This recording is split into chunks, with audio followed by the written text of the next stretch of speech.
नमः संस्कृताय दोस्तों, आप सभी का स्वागत है माई स्टडी पाठशाला यूट्यूब चैनल में।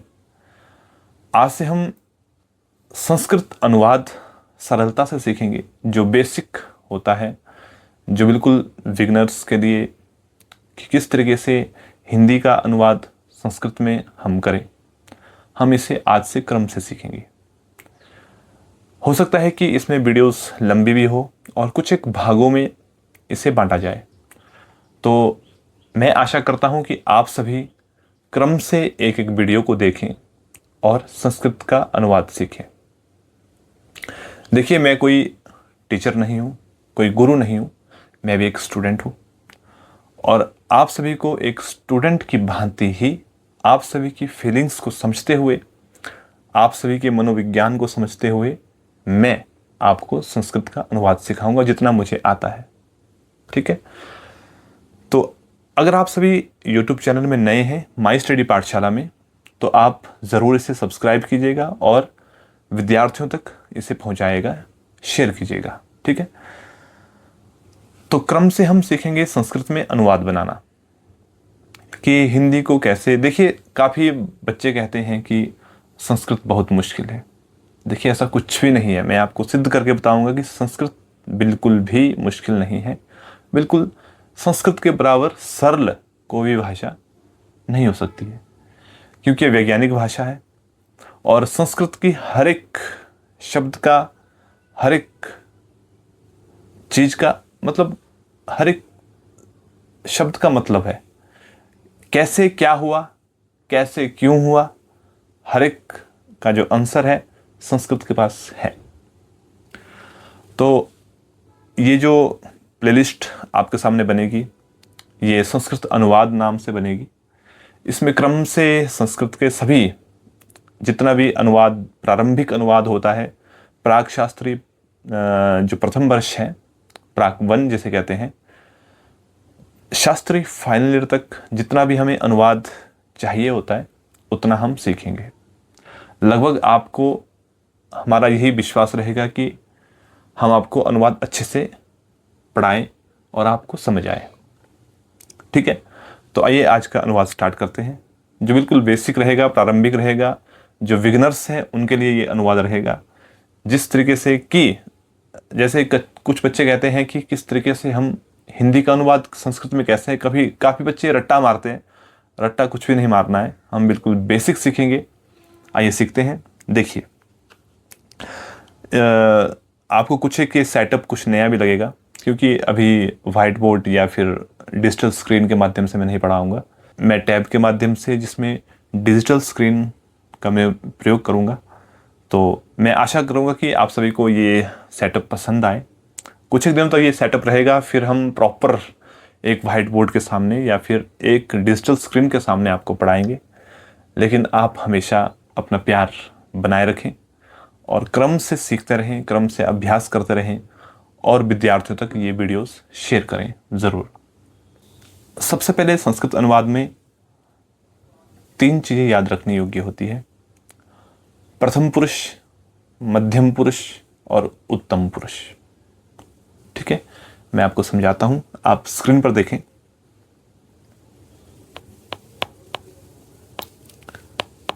प्रथम पुरुष,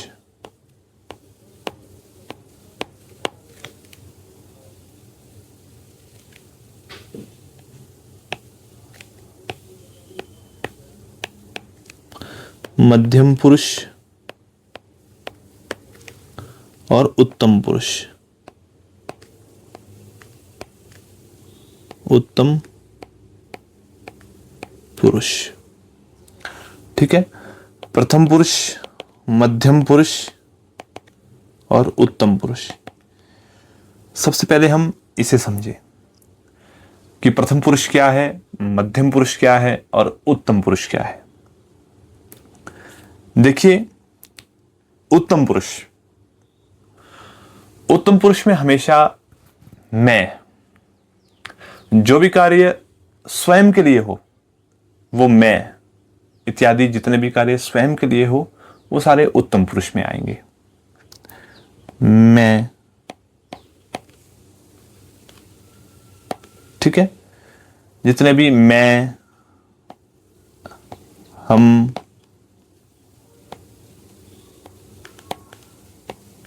दो, ये सब जितने भी कार्य होंगे ये उत्तम पुरुष में ही आएंगे। आपने सबसे पहले तो यह समझना है कि जो भी उत्तम पुरुष में जो भी कार्य किया जा रहा है वो सिर्फ और सिर्फ मेरे लिए किया जा रहा है, ठीक है।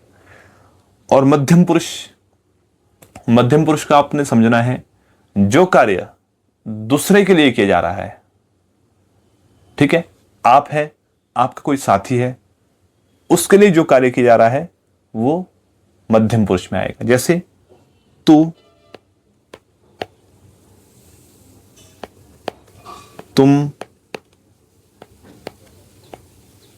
तुम दोनों,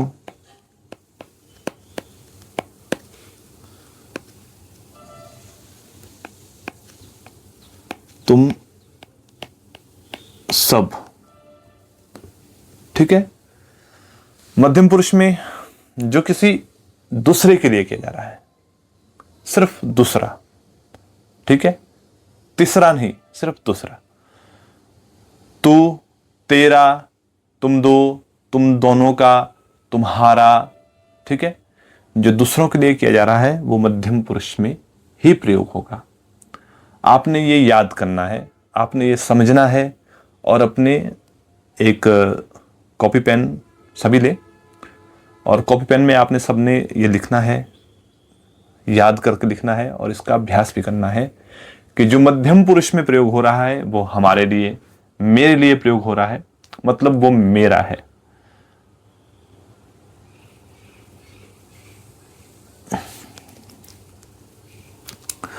कि जो उत्तम पुरुष में प्रयोग हो रहा है वो मेरे लिए है, हम दोनों के लिए है, हम सब के लिए है, ठीक है।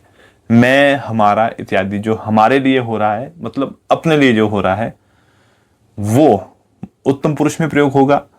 और मध्यम पुरुष में तुम्हारे लिए, तेरे लिए, तुम दोनों के लिए, तुम सब के लिए, जहां भी यह शब्द बनेंगे, यह वाक्य बनेंगे, वहां पर मध्यम पुरुष का प्रयोग होगा।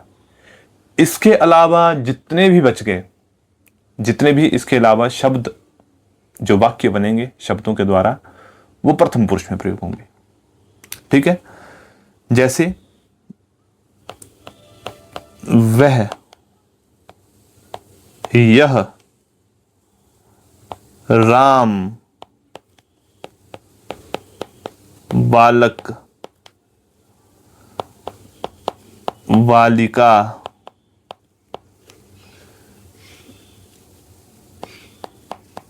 फल इत्यादि, ठीक है। प्रथम पुरुष में वह, यह, बालक, राम, लता, फल, जितने भी रूप मध्यम पुरुष और उत्तम पुरुष के अलावा जो भी शब्द बचते हैं वो सब प्रथमा में यूज होंगे।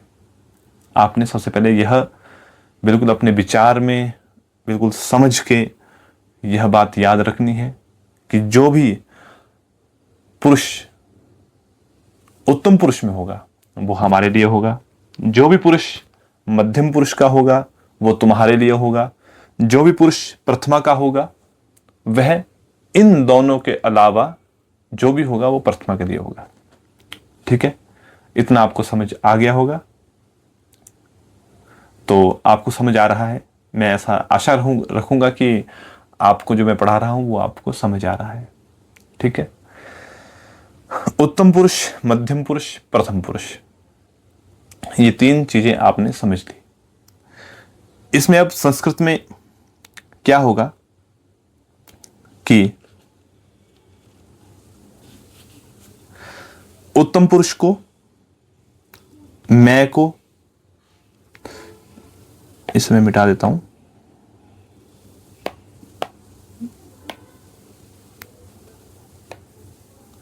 अब उत्तम पुरुष में क्या होता है कि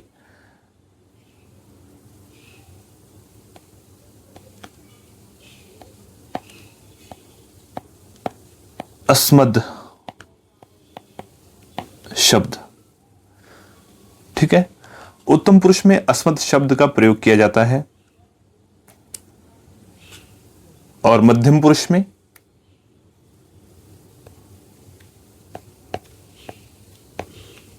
युष्मत् शब्द का। ठीक है, आपने हमेशा याद रखना है कि जो भी उत्तम पुरुष में प्रयोग हो रहा है वहां अस्मत् शब्द का ही प्रयोग हो रहा है। आपने अस्मत् शब्द याद करना है। स्क्रीन पर आपको अस्मत् शब्द देखने को मिल जाएगा और युष्मत् शब्द भी आपको स्क्रीन पर देखने को मिल जाएगा। ठीक है, अस्मत् शब्द और युष्मत् शब्द आपको बुक्स में भी मिल जाएगा अगर आप रिसर्च करते हैं।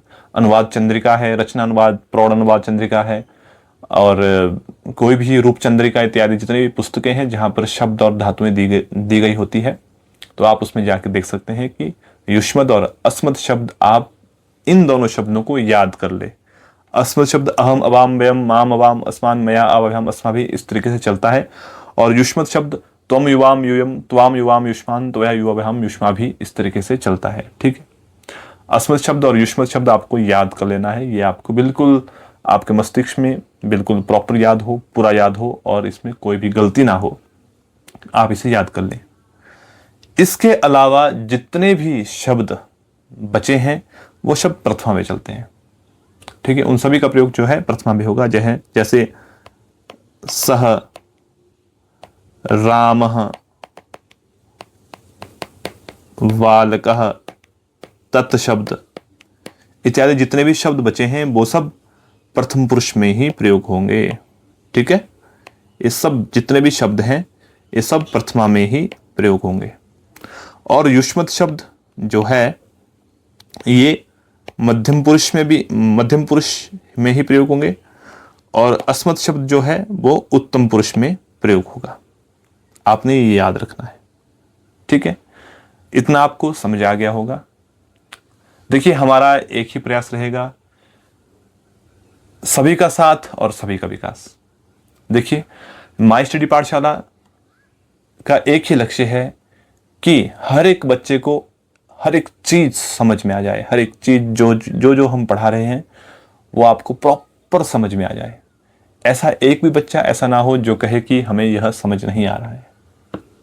ठीक है, तो माई स्टडी पाठशाला के माध्यम से हर एक बच्चे को यह समझ में आना चाहिए कि जो हम पढ़ा रहे हैं वो प्रॉपर उसे समझ में आ रहा है। ऐसा कोई भी बच्चा ना छूटे, जो भी स्टूडेंट है। देखिए, शास्त्री में तो अब बच्चे तो कोई भी नहीं रहे। ठीक है, जितने भी बच्चे थे वो बड़े हो चुके हैं। सबसे पहली बात तो यह, आप सभी बड़े हो गए हैं और बच्चे कोई भी नहीं रहे हैं। तो जितने भी स्टूडेंट आप सभी हैं, संस्कृत जरूरी नहीं है कि बच्चे ही सीखेंगे। बच्चे सीख रहे हैं तो बहुत अच्छा है, लेकिन संस्कृत सीखना बड़ों का काम भी है। जो संस्कृत सब्जेक्ट के भी स्टूडेंट नहीं हैं, जो संस्कृत पढ़ते ही नहीं हैं, जिन्हें संस्कृत से लेना देना ही नहीं है, वह स्टूडेंट भी संस्कृत को पढ़ सकते हैं। और मैं आशा करूंगा कि जो भी स्टूडेंट संस्कृत को पढ़ेगा उसका, देखिए, ये एक वैज्ञानिक भाषा है और संस्कृत को पढ़ना अपने आप में ही एक पुण्य कर्म माना जाता है। इसे पढ़ने से पुण्य की प्राप्ति होती है। संस्कृत पढ़ने से देवताओं की भाषा भी कहा जाता है। संस्कृत सही भाषाओं की जननी भी है। तो इसे पढ़ना एक प्रकार में पुण्य का काम। सबसे पहला तो यह है कि इसमें पुण्य के काम में हिस्सेदारी बनती है। दूसरा यह कि यह वैज्ञानिक भाषा है। ठीक है, और इसे सीखने से मस्तिष्क है वो हमेशा एक्टिव रहता है संस्कृत सीखने से। ठीक है, तो जो भी बच्चे संस्कृत को सीख रहे हैं या फिर नहीं सीख रहे हैं, अगर वो संस्कृत को सीखते हैं तो उन्हें पेपरों में भी, मैं ये आशा करूंगा कि पेपरों में जो भी पेपर होते हैं, अगर उसमें संस्कृत सब्जेक्ट चूज करता है पेपर देने के लिए, ठीक है, जैसे कोई भी टेस्ट होता है तो उसमें संस्कृत सब्जेक्ट को वो चूज कर लेता है, तो मैं ये आशा करता हूं कि वो संस्कृत का जो विषय आएगा 20 नंबर का, 25 नंबर का, जो भी आएगा, उसमें वो 25 के 25 नंबर लेने का हकदार बन सकता है। उसके कहीं से भी जो नंबर है वो नहीं कटेंगे। प्रॉपर नंबर लेने में उसकी पूरी हिस्सेदारी बन सकती है अगर वो संस्कृत को चूज करेगा तो, क्योंकि संस्कृत जो सब्जेक्ट है बहुत ही आसान है, बहुत ही सरल है अगर आप इसे क्रम से सीखते हैं तो। बहुत ही वैज्ञानिक है। हर एक जो संस्कृत का जो हर एक शब्द है, हर एक जो इसके सूत्र हैं, इसका कुछ ना कुछ मीनिंग है। मीनिंगलेस ये संस्कृत जो भाषा है नहीं है। तो हमने सीखा उत्तम पुरुष में मैं के लिए, जो हमारे लिए, मेरे लिए, जो भी कार्य मेरे लिए, हम दोनों के लिए, हम सब के लिए कार्य हो रहा है वो उत्तम पुरुष में ही प्रयोग होगा। और जो तुम्हारे लिए, तुम दोनों के लिए, तुम सब के लिए जो भी कार्य किया जा रहा है, जो भी शब्द वहां प्रयोग हो रहे हैं वो मध्यम पुरुष में प्रयोग होंगे। ठीक है। अस्मद और युष्मद शब्द मतलब उत्तम पुरुष और मध्यम पुरुष के अलावा जितने भी शब्द बचे हैं वे सब प्रथम पुरुष के कहलाएंगे। ठीक है। जिसमें सह, इदम शब्द, तत् शब्द, रामः शब्द, बालकः, बालिका शब्द, बालकः शब्द, फल शब्द, गुरु, भानु, जितने भी हैं, पर्वत, पहाड़, नदी, नदियां इत्यादि, पेड़ पौधे, जितने भी शब्द, जो भी शब्द आएंगे वो सब प्रथमा में ही प्रयोग किए जाएंगे। तो आप इतना समझ चुके हैं। तो वीडियोस लंबी तो बनेगी, अगर अच्छे से समझाना है तो वीडियोस काफ़ी लंबी हो सकती हैं। तो मेरा ये भाव रहेगा, मेरा यह आप सभी से आशा रहेगी कि आप सभी अच्छे से सीखेंगे। और जो चीज़ समझ में नहीं आ रहा है तो आप कमेंट बॉक्स में पूछ सकते हैं। कुछ नया पूछना हो तो आप कमेंट करके भी पूछ सकते हैं और फ़ोन करके भी पूछ सकते हैं। देखिए, माई स्टडी पाठशाला आप सभी के डाउट्स को क्लियर करेगी। जितना हम सभी को आता है, हम सभी स्टूडेंट ही हैं। ठीक है। हम छात्र ही हैं अभी, कोई अध्यापक। देखिए, कहते हैं कि हमारे गुरुजी कहते थे कि हमेशा छात्र बन के ही रहें, गुरु बनने की कोशिश ना करें। तो हमारा यही भाव रहेगा कि हम हमेशा छात्र ही बने, क्योंकि छात्र बनना बहुत आसान होता है और गुरु बनना बहुत ही मुश्किल होता है। अगर छात्र बने रहेंगे तो हम अधिक से अधिक सीख सकेंगे, बहुत सारी विद्याएं सीख सकते हैं छात्र बने रहेंगे। तो अगर गुरु बन जाएंगे तो बहुत मुश्किल होगा कि हम कुछ नए नए जो विद्याएं हैं उन्हें सीखें, बहुत मुश्किल हो जाता है। तो हमेशा हमारे गुरुजी कहते थे कि हमेशा छात्र बन के ही सीखें, और आप सभी भी हमेशा छात्र बनकर ही सीखें, चाहे आप गुरु भी हों। अगर आप कहीं अध्यापन भी करते हों तो आप हमेशा छात्र बनकर ही अध्यापन करें।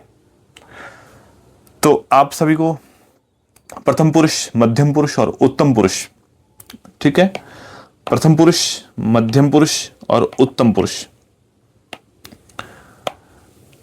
इन तीनों पुरुषों का ज्ञान हो चुका है कि जो भी कार्य अपने लिए होगा वो अस्मत् शब्द में ही प्रयोग होगा, और जो भी कार्य किसी दूसरे के लिए होगा वो युष्मत् शब्द में ही प्रयोग होगा। जहां पर तू, तुम दो, तुम सब आते हैं वहां मध्यम पुरुष युष्मत् शब्द का ही प्रयोग किया जाएगा। इसके अलावा जितने भी नदियां, पहाड़, वस्तु इत्यादि जो भी बच चुके हैं, राम इत्यादि शब्द, अकारांत, इकारांत, उकारांत, आकारांत, ऋकारांत, हलंत इत्यादि जितने भी शब्द, जितने भी नदियां, पहाड़ इत्यादि, फल, नपुंसकलिंग इत्यादि जितने भी ये शब्द आते हैं, ये सभी प्रथमा में ही प्रयोग होंगे। आपको समझ आ रहा है? तो आप जरूर कमेंट बॉक्स में यह बोलें कि हाँ, हमें समझ आ रहा है, तो बहुत खुशी होगी। आज आप इतना ही रखें। अब मिलते हैं नेक्स्ट भाग में। नमः संस्कृताय।